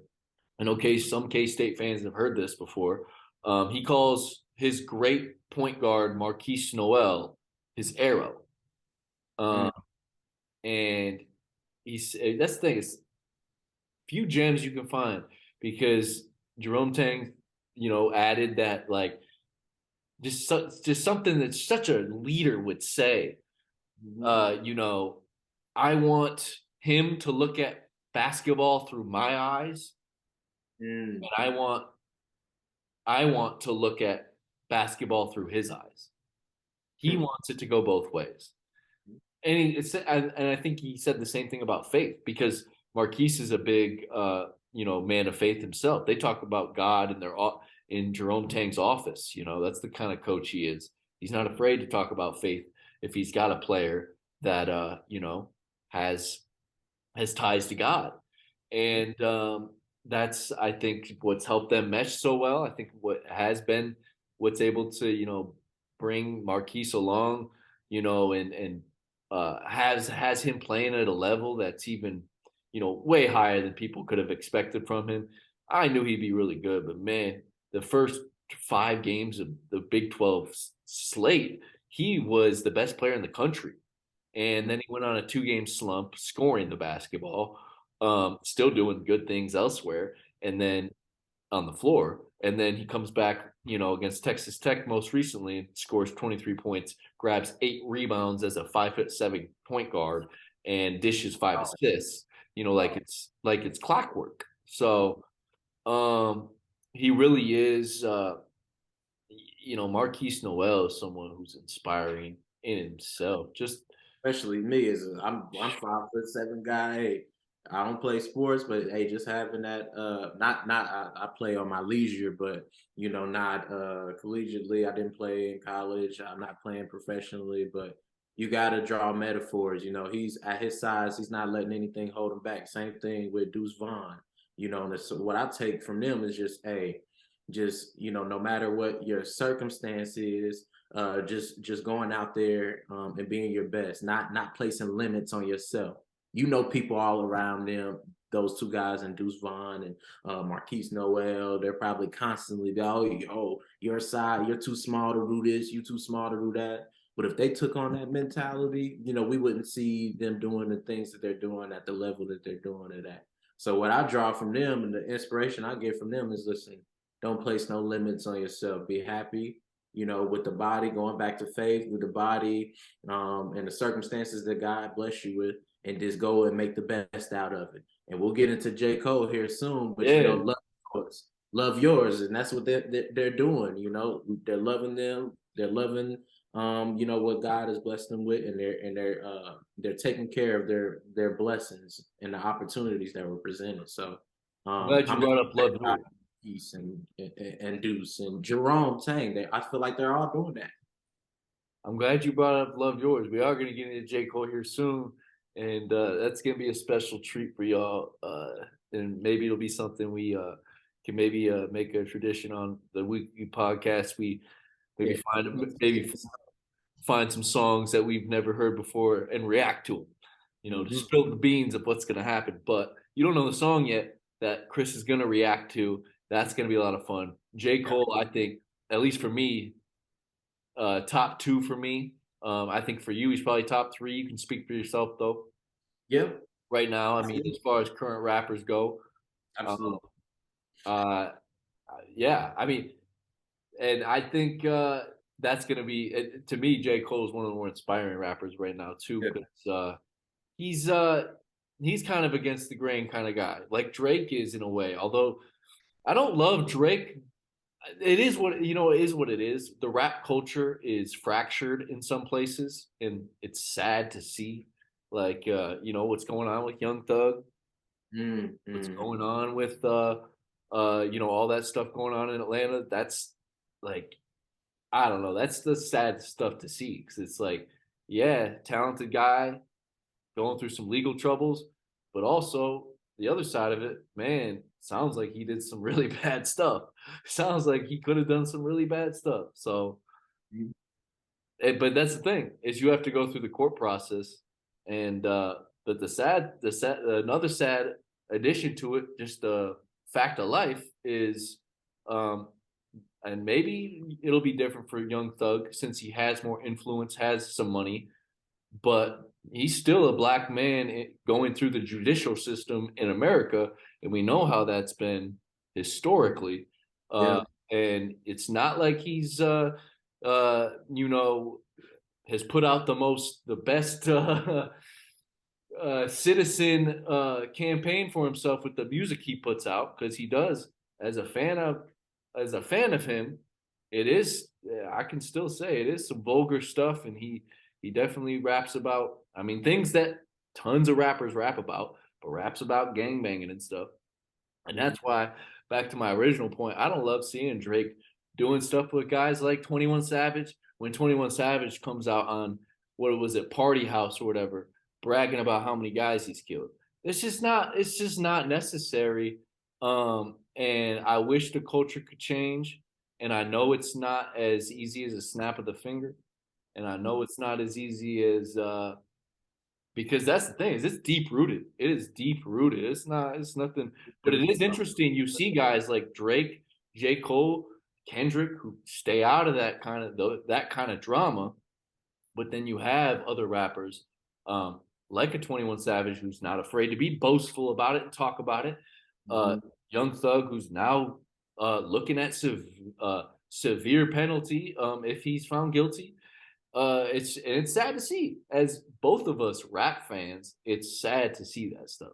And Yeah. it's funny I'm bringing this up because I didn't even know we'd go here, but here Mhm. I am bringing it up. Hey, let it flow, and it's gonna go wherever it's gonna go. Yeah, and you know me, man. I'm a big fan of Drake, and I love him and 21's recent album that they put out together, Her Thing is, Loss. I'll say I'm a fan of 21's music too, but Yeah, man, I just wish I get it. The some of these vibe. guys with these influence, Mhm. um, huge influence, especially you know how many young kids be listening to 21 Savage and Young Thug, and it's I never really minded it in the music as much, but it's when they're coming out onto things like Party House or whatever, like 21 was, and that was recent, so it's kind of relevant right now. That Yeah. was not cool to see him bragging about how many bodies he piled up. If anything, that's sad. That's I sad. know. He should be thinking the opposite of that and be, you know, going to church for that. Like, come on. Like that's just like Hey, he's gotten to where he's at right now with that type of formula. And yes, we are older. We're able to separate the art from, what he's necessarily like putting out there, like the violence and stuff like Yeah. that. I take it as art, but yeah, young kids, who are already listening to people that I think there's rappers out there that are probably worse as far as when it comes to like rapping about violence and stuff than 21 Savage. And the young kids are onto this now. And then you got somebody, I get what you're saying, you got somebody who's at the level 21 Savage is on, and You trying to point out NBA young boy because yeah, he talk about some he's on influence. a positive. He's been on some like stop the violence type of stuff, type Oh, I of. like that. See, I don't listen to him, so I didn't know that's where he was headed. I just know a few years ago it wasn't that way, but Yeah, that's that's uh that's really exciting to hear actually. I do think you're right though. Rappers should, and any artist should consider the influence that they're having on kids and everything like that. And So I don't think they should worry about it in the music. It should never be worried about in the music as far as that goes for the kids. I just don't like taking it outside of the music and glorifying it. That's all it is. And Sean King put out a really good post about it when that happened. And I know Sean King is, controversial in his own right. I mean, you would know better than me. I don't even know if even every black person stands with Sean King. I assume most would. But to me, he put out a great post saying we should not be glorifying this. Sad that 21 is going out there and glorifying it. But I mean, I do. I think 21 is, uh, he's probably a troubled childhood. That's probably nothing that you can't. some stuff. It's not like he just uh popped that way out of nowhere. Like he went through some real things. I'm not gonna discount that, but it's at the same time, it's still sad to see. It's still It's, sad to see that it's he hasn't grown yet. But that doesn't mean he can't still grow. I'm not gonna hold him back from not. But we definitely need to see some improvement. I think he's grown, and I don't necessarily think that I don't think he's glorifying it, but hip hop has always been, taking the situations that you're in or have been in and articulating that in rhyme over a beat. Now the song is a hit, them two together they make hits, so it'll probably come off like he's glorifying it. But he's from, you look at his history, man. He used to live that life and probably has been in some situations where he had to, slide on people or do this and that, and he's just expressing it in music, I think. But yes, there is kids that look after that. There are people who may be influenced, by rappers talking about that kind of stuff, and these kids are going out and doing it. So yeah, rappers or artists, any other artists in any genre should be mindful of the stuff that they put out there in kids. And I hope stuff works out for Thug and YSL, because I know that's kind of what brought us to this conversation. And you know what? I'm gonna keep disagreeing with you there.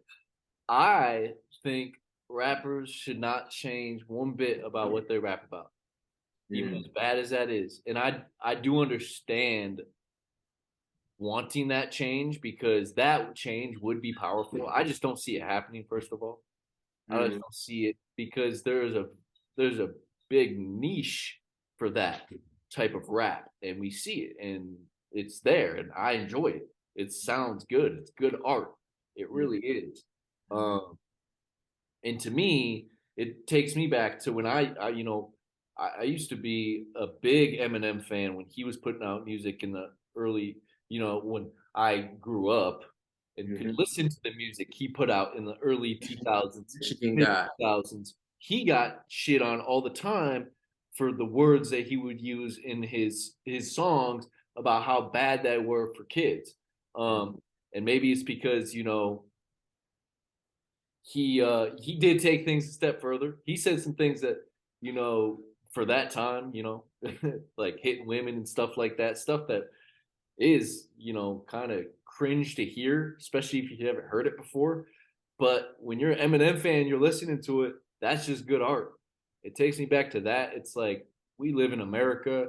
If you want to put whatever art you want to put out there, whatever it is, unless it's absolutely offending a specific group, race, or whatever of people, then I think it's fair game. Just rap about it.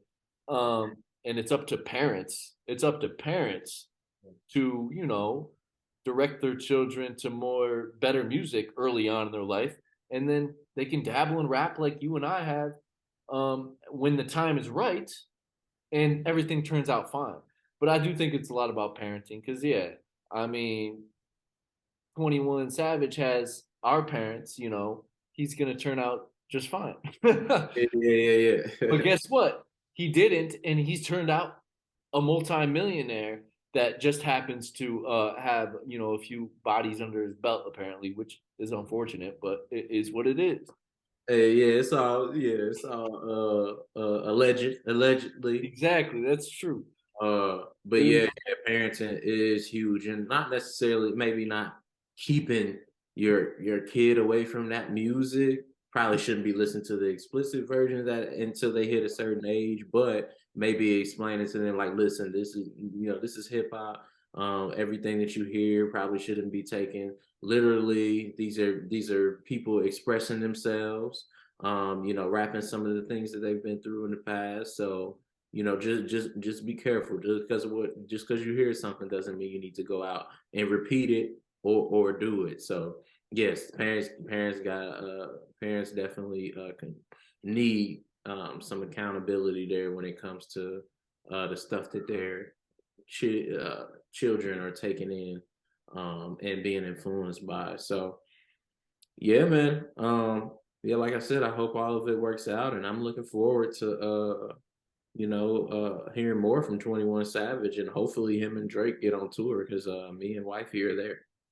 Which it sounds like they are going to be on tour. From what Yeah, I hope so. it sounds like they are going to go on tour. Unless for some reason the legal system wants to take action based on the shit he said, but that's not going to happen. No. And, yeah, and I've heard like Drake even said that they were having they were planning out a tour, but we're running into some problems because I don't know if 21 is like has some probation stuff going on, but in certain states he just can't go to. Oh yeah. So yeah, but 21, shout out Drake. Hopefully, Young Thug, gets through what he's going through. But I know I'd be lying if I know everything about that situation because I don't. Yeah. I'm a fan of Thug, but I'm not like a super stan or anything like that.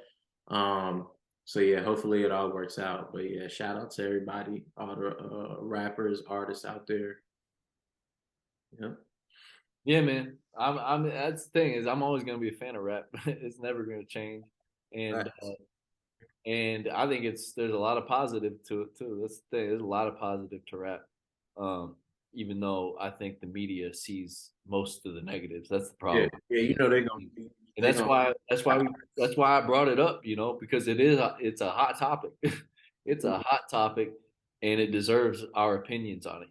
So, but I think, all right. I think we've gotten through enough of some of the rap. We've gotten through rap, gotten through sports. We've gotten through a lot of interests we like, but we're gonna stick with rap. This will be fun. This will be a lot of fun because, and maybe we can make this in every podcast thing where we react to songs that we're interested in, that we're listening to for the first time.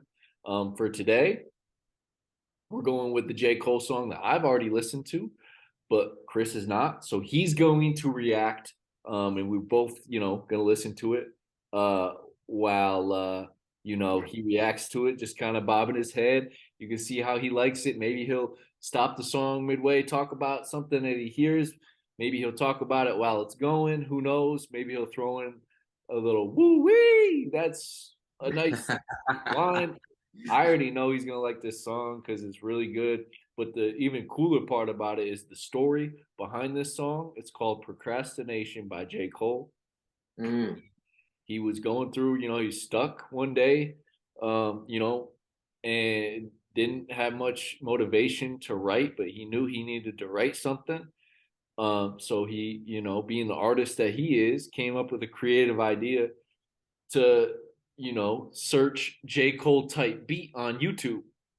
When you do that, you can search any rapper's type beat on YouTube, and you'll see a bunch of different producers making what they think is a version of what that rapper might usually rap on beat wise. Right. And when he did that, he typed in J. Cole type beat. He just clicked on the first one, some random dude, some random producer who he absolutely made the day, probably made the year for this producer that put stuff out on YouTube. Yeah. He found this. He wrote down this song, Procrastination, awesome song, with a really cool beat from this dude that put it out. And J. Cole wrote the song, recorded the song, and instead of putting it out himself, like he probably would have been entitled to do just because it's J. Cole. Like, it's not like the guy would have stopped him from putting it out himself. Obviously, this guy's a J. Cole fan. But I mean, J. Cole did it the right way. He did it what a real man would do it. He went back to the DMs and just said, "Hey, here's the song I did. You do whatever you want with it. You don't even have to put it out if you don't want. You can just keep it for your own ears." But thank God this producer put this song out there. As he should. As he should. Chris is going to react to it. I'm excited. It's called Procrastination. It's got a second title called Broke, and I enjoyed it a lot. And I think Chris is going to put it on his big speakers, and we'll see how this goes, Yeah, let's see what happens. I'm about to play it right now. And do you remember it's all right if you don't. Do you remember the producer's name? I mean, it's let me see. Or whatever the YouTube, I don't know his real name. Whatever the YouTube channel is what it is. Is that the one? Yeah, where the view? Yeah, I see it. 2.2 million views. So it says BVT man is the YouTube name. I don't know. Shout out to whoever the producer is. My bad if we butcher your name. Some random producer, BVT man. Yep. All right, here it goes.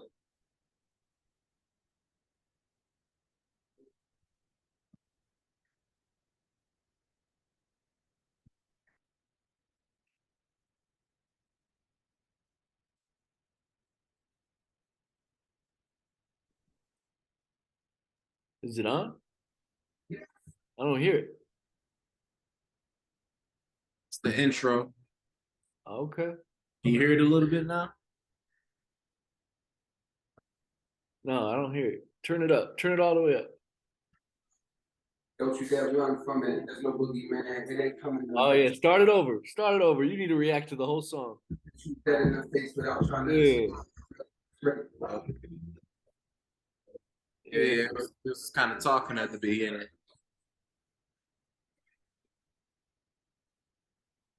Oh, so yeah, it is just real quiet at the beginning, isn't it? Yeah, just let me know if you ever need me to turn it up or anything like that. Don't you dare run from it. There's no boogeyman. It ain't coming to hurt you. I think accept this is somewhat of a virtue. To look at you dead in the face without trying to escape the regret or disgrace. I write these words aimlessly, but not without hope that somehow I stumble on something that dope, a clever little line. I thought this would help myself in that listen and things my hope. Hello.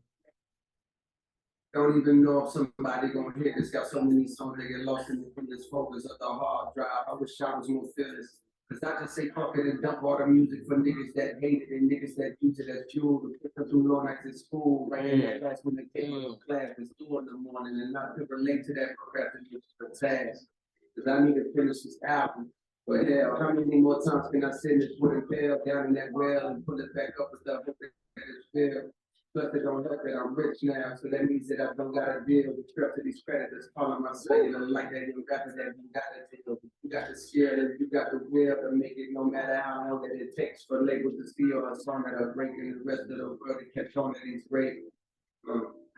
How do you tap in the hunger when you don't got wonder about where your next meal is coming from? Maybe you feel my conundrum, or maybe the real is I'm so far removed from the struggles of everyday folks. My shit just ain't never gonna hit like it hit when the nigga was a little more closer to pro.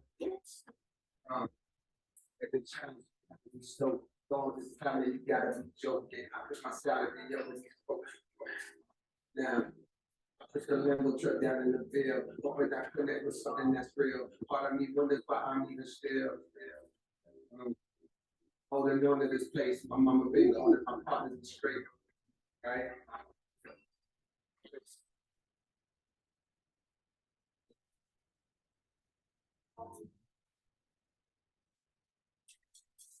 Ooh, I see why he chose this.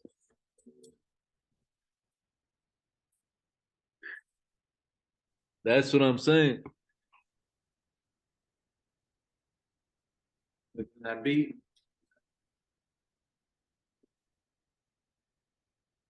That song, I think, Yeah. that's a good beat, and he spit on it. He put some good meaning into it. He made it fun. He made a song about procrastination fun. I mean, it's the usual J. Cole stuff. Yeah. He's always doing something crazy. Yeah, man, I love it. I love it. And he's very, very good at articulating just how he feels and take you through like his conscious mind, whatever that is. And on this song, you know, he's talking about, all right, look, I gotta finish this album. I'm struggling. There's so much other stuff going on in my life, but I know I gotta deliver because I'm J. Cole. Mm-hmm. And man, yeah, this is definitely gonna be one that I spin back. It kind of reminds me of man, the flow on here reminds me of he had did a song similar to this. Snow in the Bluff. Snow on the Bluff, yeah, Yeah, where yeah. he just goes on a ramble, like you can tell he's just like kind of like stuff that he's just thinking out loud. I love it when he does that and other artists do that as well, just that conscious side. And yeah, man, I know that producer was just so happy. That's the thing about it. He's just so genuine and you know, he's a real person. Like he doesn't let his celebrity kind of dehumanize him. He's not the only one. But especially him. Like he like if we was to meet Cole, like you just he'll just treat us like we're any other person. You know what I mean? And he'd probably school us on the freaking basketball court too, because he's not a slouch with the handles either. Listen, I love Cole. Hey, nah, he's cold. He's cold, but listen, you know how I am. I'm you know, I ain't gonna back down. You know, his best versus my best, baby. Let's go, let's compete. But yeah. I like that. Yeah, that's the mindset you need to have. That's the mindset we want people to have. That's my mindset. Podcast. Yeah, it's the mindset we're trying to instill people with. We're trying to give people the tools to you know, go out there and be your best self. So I think we can about wrap this up with a few more things of just some science. I want to go into some science of some real health-based protocols that I've learned from a guy like Andrew Huberman that you know, like I said, has been a big inspiration in my life. Let me see. I know he's all oh yeah. See, he tweets this stuff out all the time. Every day he talks about the pillars of mental and physical health and performance. That is the title basically of this tweet that he puts out. And it continues with number 1, the first pillar, sleep. Sleep is so important. You can't go without it. I mean, obviously, you're not listening to this podcast anymore thanks to me for not sleeping the last few days correctly. Trying to get my sleep schedule the way Huberman says is the optimal way to sleep. and that's by going to bed early and getting up early. I feel like that's something you've been able to get in a routine of lately with your job, getting you up early. But I also know in college we both like to stay up late. Do you still struggle with staying up late, or do you think, or do you think you've gotten better at getting to bed early so you can be refreshed for the next day? I've gotten better, but I still struggle because, I talked about at the beginning of the podcast, I talked about all the stuff that I'm doing, and that doesn't Then you got include, a kid now, so you don't get no sleep. yeah, got a kid, a wife that I want to keep happy, and all the other stuff that I talked about at the beginning of the podcast that wasn't mentioned. Me trying to take care of my body still, and then trying to find time to, you know, just to have time with myself. And I got to a bad habit of, okay, once the kid and wife is asleep, I want to stay up and have that time, whether that's, listen to music or watch a show. And then, pay for it in the morning. So, I'm getting better, and my wife deserves some credit too, because she's real good at going to bed early and getting up early. And I tried just going to bed, at a similar time as she did, and I really saw the difference in how the next day was for me, because I wasn't as, what's the word that I'm looking for? Like, I wasn't cranky in the Yeah, morning, or I wasn't bright-eyed and bushy-tailed. yeah, right. Just like Yeah. I felt the difference, and I felt good, and it set the tone for my day. So sleep, I understand. Even my favorite basketball player, he emphasizes sleep. He credits that. Similar to what you said. It helps put you in a position to do whatever you have to do at an optimal level. So It's not to get nerd out a little bit, but the hormones that go into sleeping, the good hormones, the growth hormones that you don't release more growth hormones, from what I've understood, than when you're sleeping. That's when you do it, and it's at a specific time. So if you're not getting that, full 8 hours and hitting every single sleep cycle, which is, there's REM, deep sleep, light sleep. There's different sleep cycles. If you're not getting them all, you're not getting the correct sleep that you need for optimal mental and physical health. And ironically, I have not been good at going to bed early either, throughout majority of my life, and trying to switch that nowadays. And I think I'm going to succeed. Definitely going to succeed. Been doing really good about it last few weeks, and I can't wait till I'm actually tired at like 9 p.m. consistently, so I can feel like I can fall asleep by 10 p.m. every night. That's my goal. Work myself up with that. Yeah, I'm gonna have to work myself up to that. But yeah, definitely, sleep is something that needs to be prioritized. So shout out to Huberman for that tip, and shout out to you for sharing it with our listeners. Well, we got 3 more pillars to go. Yeah, let's Sunlight. go. Let's Sunlight is number 2. Right. Sunlight is so important. First thing in the morning, you get outside. You've listened to Huberman enough. That's one of his biggest thing he always talks about on every podcast is get outside first thing in the morning when the sun is coming out and it's at a low orbital angle, and gaze off towards the sun. Don't stare at it, and blink. Huberman always reminds us to blink, and but that's I like that. Such an important practice. Get outside, look towards the horizon, look at the horizon. You can actually offset. You can offset bad vision, nearsightedness. I think it was called myopia is the scientific term for it. You can offset myopia, by looking far away, by looking at horizons, by looking at sunsets and sunrises, and being outside for 2 hours a day is actually, the studies that he's looked at and said that has shown that can help mitigate you losing your vision, which is just incredible. That little practice of just going outside every morning can be that powerful at hitting the right chemicals in your brain to, make you be what I think is a better version of yourself. And that's kind of what I'm getting at with every day that I listen to Huberman and, so many protocols I've heard.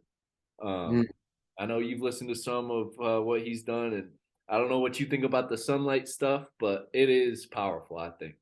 I think it's interesting. It's something that I'm willing to try now. I might have to. I don't know. I right now I'm thinking, dang, it's quite cold outside. I know. I be getting out there, bro. I'm telling you. I get out in the car though. I get out in the car. I crank up the heat. I turn down a window still, and I've been gazing off towards the sun so I can get my sunlight and stay warm. Because it is cold. But you can still find ways to get your sunlight and not have to freeze your ass off, Yeah. So what we got? What we got right now? We got sleep, sunlight. And sunlight is going to help set that circadian rhythm up, which is going to help with that next night's sleep. Every day that you're able to get that morning sunlight. Number 3 is movement. Get out and move. Exercise is basically what it means. That one's pretty self-explanatory. I think you can go cardio or you can go weight training. That's going to depend on your certain goals. If you want endurance, you're going to run. If you want to get stronger and bulk up, then you're going to lift weights more. But you can also put those together and find a good combination of things too. I personally like to lift weights. I know you do too. Yeah. But you also add in some cardio. And then you got nutrients. That's number 4. That's the fourth. That's the fourth pillar. Food is important, bro. I still eat like shit. I know you probably still, knowing how we both eat in college, I believe you probably still eat like shit too. Got a little better, man. Hey, yeah, me too. I like food for sure. Me too, man. We like that greasy stuff. And I think at our age right now, it's good. But at some point, we're going to have to watch that unless we're working our asses off in the gym, into our 40s and 50s. And then the last pillar, this is it. And then we can wrap this thing up. And I think I'll throw in a few more after this. But this one you will like is relationships. Relationships matter so much for mental and physical health. That's a pillar. Having good friendships like yours and I's, and the other friendships that we have are women that we have in our lives. And, I think those are super important to having just a normal life, Yeah, I agree. And last 2 things real quick: cold exposure. Get in the cold shower every morning if you can, and stay in there as long as you can. I stay in there for 3 minutes every morning in the cold shower. If you have a cold bath, even better. But all I got is a cold shower. I get in there every morning. You want a little hack on top of that, little hack that I've learned from Huberman? You can this one's pretty crazy, and it's crazy all this is trapped in my dome because that's how much I've gotten into learning. But after that cold shower, sometimes I'll jump into a hot tub or a warm a sauna of some sort, and that increases your growth hormones by 16-fold, according to professor at Stanford. So, and I don't know if that's his exact study. I forgot exactly whose study that is, but Huberman looks at studies from scientists from all over. So, and then the very last thing is NSDR, non-sleep deep rest. One last quick protocol you can do every single day if you want, and it will help you fall asleep, get better sleep. It's also a 10-minute meditation practice, technically. and Huberman has one on YouTube, NSDR, 10-minute meditation practice. You listen to it. He walks you through some breathing techniques, and the purpose of it is for you not to fall asleep. And after it's through, you come out of it refreshed.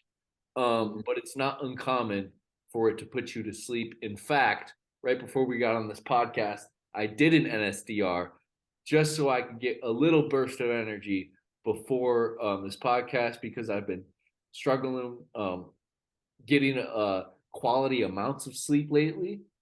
So I did that, and I did fall asleep. I think luckily my girl woke me up and made sure that we got this done in a timely manner.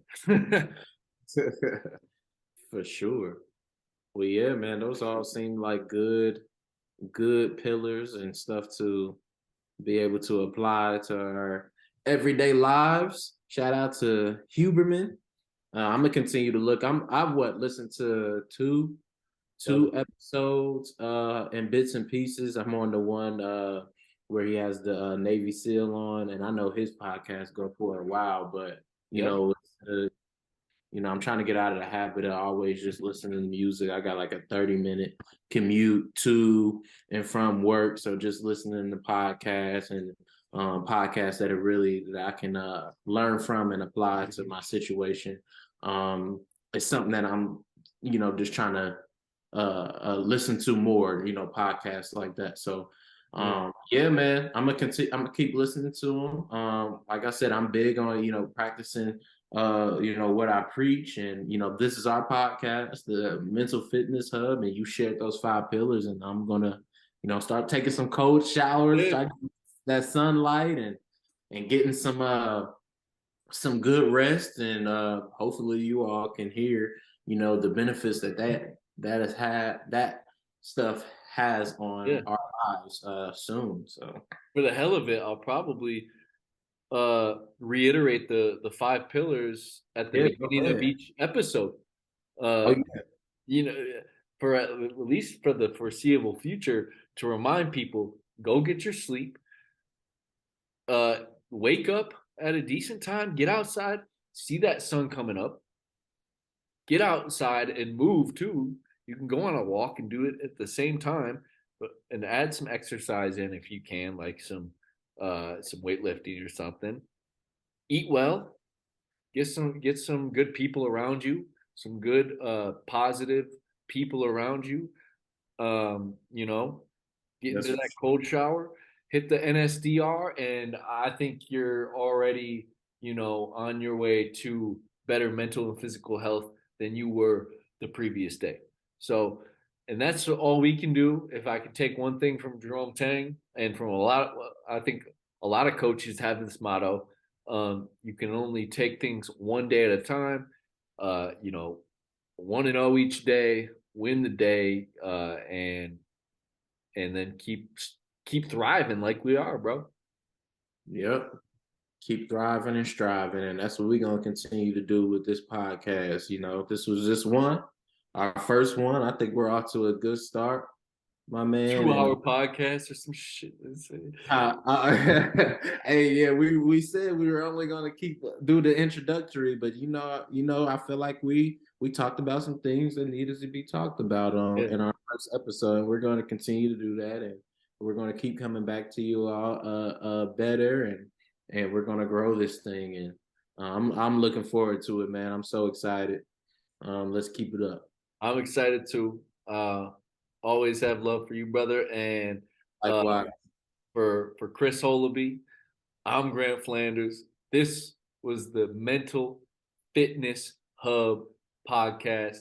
Keep it here. We're gonna try to put one out every week, and I shouldn't even say try, because it's something we're gonna stay committed to. We're both trying to change our lives and get better every day, and that means no more putting shit off ever, and that's why we put this podcast together only a couple weeks after literally, I think it was just a week ago we talked about this, and here we are putting it into fucking form. and I love to see it. It's exciting. See where it takes us. Yeah. Peace, dog. We'll see you next time.